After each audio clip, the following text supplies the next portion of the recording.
What's going on, everyone? Welcome back to the show. So we're going to take a look and a listen to Senator Curtis. He's going to be talking about Social Security. And so we're going to watch this together. He is talking about reforming Social Security. However, he's not giving any details. He's not giving actually any information when it comes to reforming Social Security, but he's saying that it needs to be done. So we're going to take a look at this. And I have a lot to say when it comes to this video. So if you're currently receiving Social Security, or if you expect to be receiving Social Security very soon, you're going to want to watch this video. But first off, you guys can do me a favor. Please like the video. And if you're watching this video and you want to see more content like this, please consider subscribing to the channel. Okay, so let's go right over and let's take a look and a listen to Senator Curtis talking about Social Security. Here we go. Let me ask you, because Elon Musk ruffled some feathers when he referred to Social Security, something that he's also eyeing as a part of his Doge efforts, as a Ponzi scheme. Senator, do you see Social Security as a Ponzi scheme? Well, I wouldn't use those words, but we're not being honest. Okay, so what I find interesting already, is it a Ponzi scheme or isn't it a Ponzi scheme? He said, I wouldn't use those words. What words would you use? That's what I want to know. Politicians don't answer questions, and it really, really frustrates me. And we need to start getting politicians in office that answer questions. And he said, I wouldn't use those words. Okay. The reporter, the next question would be, what would you call it? Okay. Let's hear what he has to say. Here we go. Either with people. And that's why you'll actually see me in a couple of months introduce a change to Social Security. We're not being honest when we look people in the eye and say we're not going to touch it. If we don't touch it, it touches itself. You know that, right? That's not being honest with the American people. And I think that's one of the things that makes them not trust us, when we say something that they just know is not true. Okay, so he's talking about we need to touch it because if we don't touch it, it touches itself. Okay, that's kind of hard to say, touches itself. Okay, so let's break this down. What he is saying. Now, he's talking about the trust fund. And so right now we have about $2.6 trillion sitting in the trust fund. He's talking about that. Now, if we wait 8 years, if Congress doesn't do anything in 8 years, that trust fund will be depleted. So people who are working right now, they're contributing 6.2%. Their employers matching that 6.2%. That money is going to the trust funds, and it goes to pay out benefits. People who are receiving benefits right away, right now, they're receiving that from the payroll tax and a little bit from the trust funds. So when the trust funds run out, we'll still have the payroll tax, so people will still be receiving their Social Security benefits, but it will be at a reduced rate. It'll be at about 23% cut. That's across the board for everyone receiving Social Security benefits. And so what he is saying is, if we don't touch it, he's talking about himself, if we don't touch it, talking about Congress, then it's going to touch itself. If it touches itself, we're going to see that 23% cut. Now, if he touches it, which he's not giving us any details of how are you going to touch it? What are you going to do to reform Social Security? Are you going to expand Social Security? Are you going to make cuts to Social Security? Exactly what are you going to do? He's not giving us any details, but just before that, he says, look, we need to be honest with the American people. That's why they don't like politicians or whatever, however he was phrasing it. We need to be honest. Okay, if you need to be honest, then be honest and tell us what your plans are for Social Security. Oh, well, I have this bill that I'm putting together. Okay, well, what are some of the things that are in this bill? And that's what I'm saying. The reporter should be asking him all of these questions. You have a bill? Okay, is it going to expand Social Security? Is it going to make cuts to Social Security?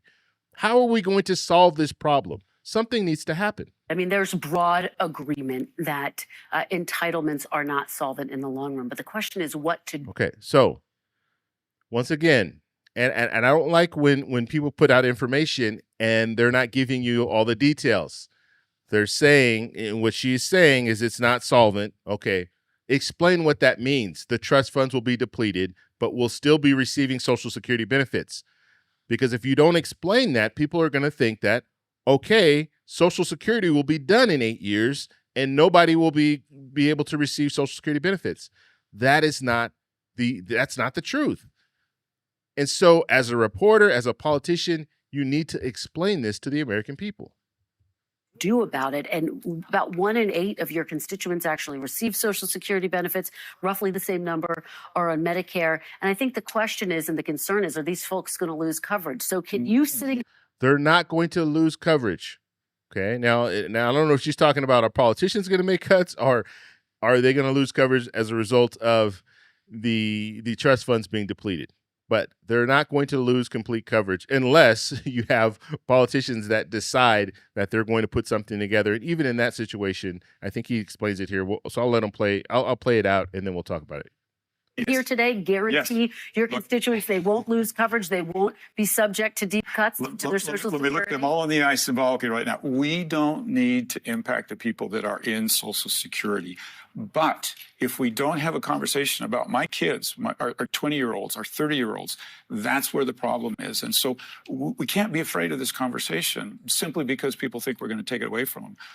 We all need to say, look, those in retirement and those near retirement, we're not going to touch it. You're safe. But let's have that conversation because my kids don't. Okay. What is the conversation? This is what frustrates me. Okay. People who are currently receiving benefits, they should be safe, is what he's saying. People who are close to retirement, they should be safe. But how close to retirement? Are we talking people who are in their 40s? Because he didn't mention 40s. He said 20s and 30s.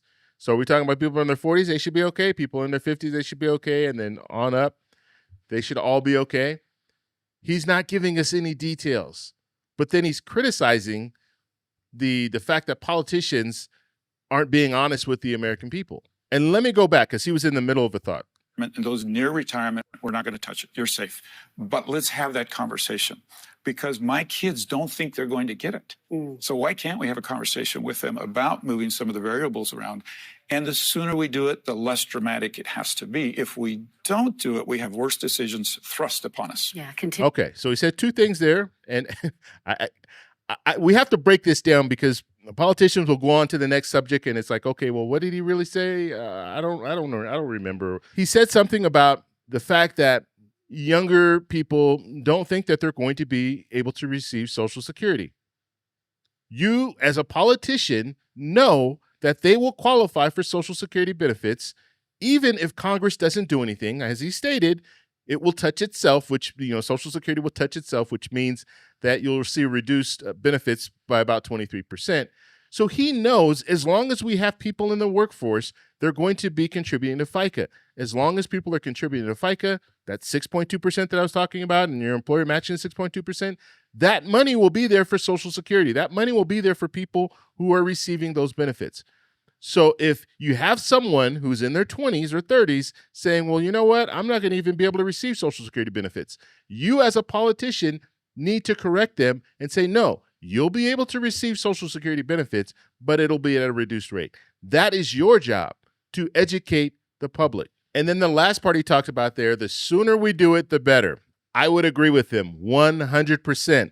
The sooner you address reforming Social Security, the better off everyone will be. And it won't have to be drastic like he was saying. It'll be more drastic if we wait till the last minute. I agree with that. However, what are you talking about when we talk about reform? Because what we need to do in order to expand Social Security out for another 50 years is we need more revenue coming in to Social Security. Because as I stated, FICA, 6.2% that you're contributing, your employer matches that, goes to trust funds. Trust funds at $2.6 trillion right now. The reason why that trust fund is being depleted is because you don't have enough money coming in through FICA.